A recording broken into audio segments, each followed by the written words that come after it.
What's up, guys? It's Chad. Welcome back to the Dorky and 40 RC channel. So what we're going to do in this series is we are going to take the box of Losi RC Nascar parts and we are going to go through everything and make sure that our build is solid and that we have the best car possible before we start trying to figure out what is going on with the cars and what the equalizers are. So let's get to it right now. So in this video, what we're going to do is we're going to work on the differentials, and the differentials, of course, are these little things right here. Now I'm going to do a couple things to this diff. I've already done my rear diff, which is got 5,000 Kyosho grease in it. Now these are a two-piece diff. They will leak oil and everything else. So you're going to want to use some kind of grease in them.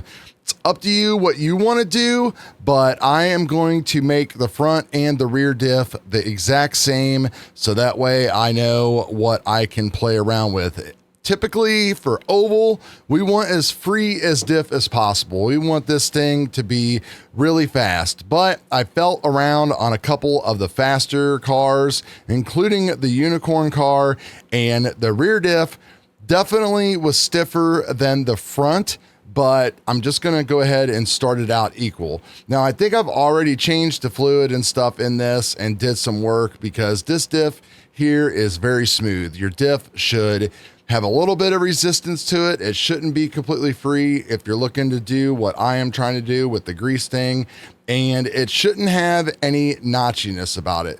Now, besides changing the grease in the diff, what we're also going to do is pull the seals off of the bearings, so that way we've got as free a bearing as possible. It's a trick that a lot of the fast guys do. These bearings, you know, it's kind of hard to tell what is the difference between a $5 bearing and a, I don't know, 50-cent bearing, but believe me, there can be a difference. So we're going to do the best that we can do here. So we just use a 1.5 millimeter driver. And if it's the first time that you've taken these diffs apart, they might be kind of hard. You want to be very careful with the screws because they're actually threading into a plastic sun gear inside there. So definitely be careful. And then when it comes to your bearings, if you can't get them off on the side, what you can do is just use a pair of shock pliers to grab a hold of them and just kind of wiggle them off a little bit. Now, if you look really closely, you can see that I have already pulled the seals off of these bearings. And basically all you are going to want to do is take a very sharp hobby knife and you are going to want to pull the rubber seals off of both sides of them. I'm going to take off each one of these drive cups, and if they're super tight and you can't get them off, obviously I haven't done anything to this at all. What you're going to, this must be a brand new diff that I threw in there. You're going to want to take your shock pliers and hold on to the very end right there, and then that will allow you to get your screw out. And then after that, well, it just fell out. So we're good. And the bearing came off with it. So we'll go ahead and pull the other bearing off as well. We'll set all that aside. And then here are our bearings. And they feel pretty good. You know, they're pretty loose. I don't feel anything on that one. This one feels pretty good. No notchiness or anything at all. But to prevent any further issues, what we're going to do is put on our magnifiers here so I can see what I am doing. And we're going to grab our hobby knife, which has Kyosho grease all over it from putting that on the planetary gears.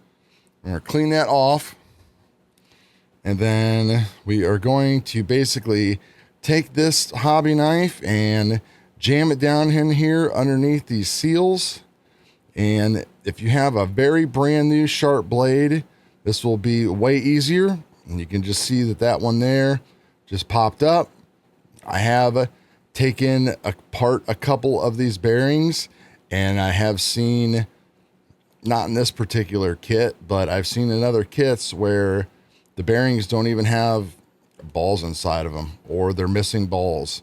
So, you know, there's always a chance that you can have a big problem like that.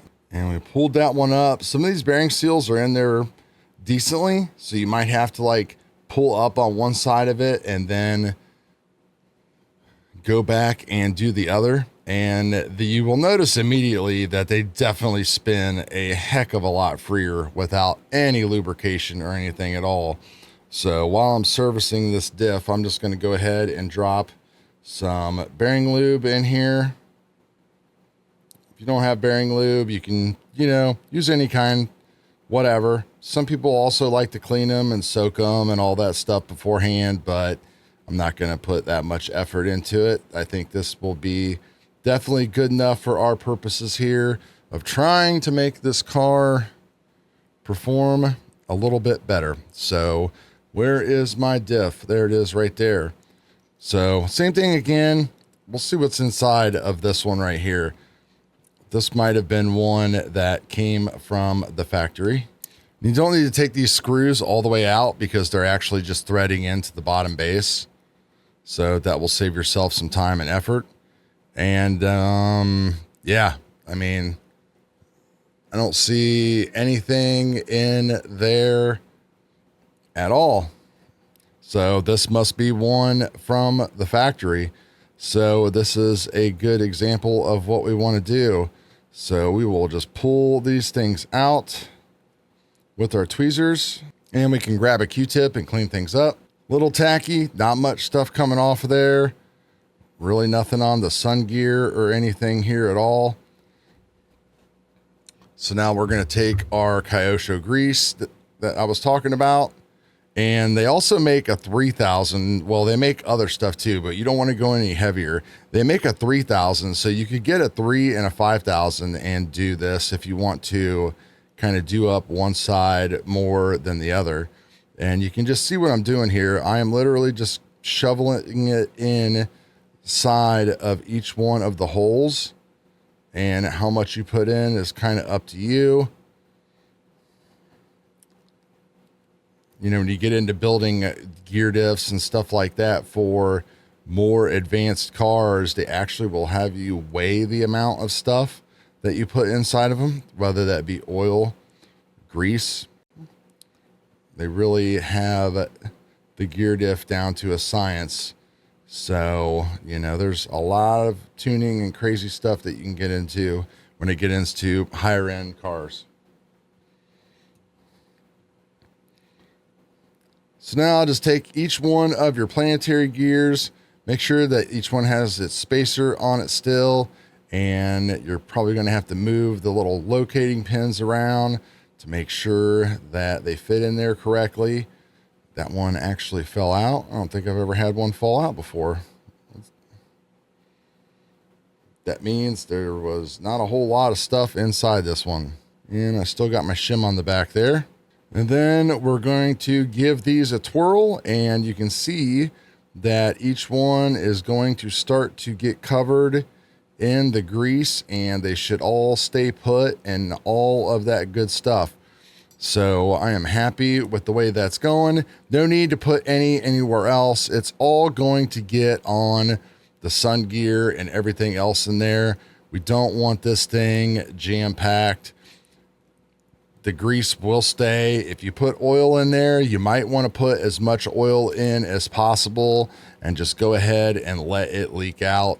And then you will not have any issues for a while, even though it's a two-piece diff. Maybe in the future, in a modified class, we can use the seal diff, which is all metal and it's all a one case piece design. There is no gaskets inside of it. There is some shims, so it definitely can be built up as a smoother diff. Might be something that's needed in the future with these cars if they hang around and we get into more modified classes, but who knows at this point. And then you don't want to do what I do because you don't want to get grease on your bearings, but really don't care at this point. So this one I need to actually pull the seals off of, and we'll put the diff together. You guys have already seen that though. So that is literally how you rebuild the diffs. and pulling the bearing shields off. So that is going to do it for this video on the Losi Nascar, guys. I am going to continue on this madness. Hopefully here by the end of the day, in a couple hours, we will have a completely rebuilt car, and I will be posting video after video on this, and we'll put them all in the playlist for everybody to take a look at. So I appreciate each and every one of you. Have a good day and peace.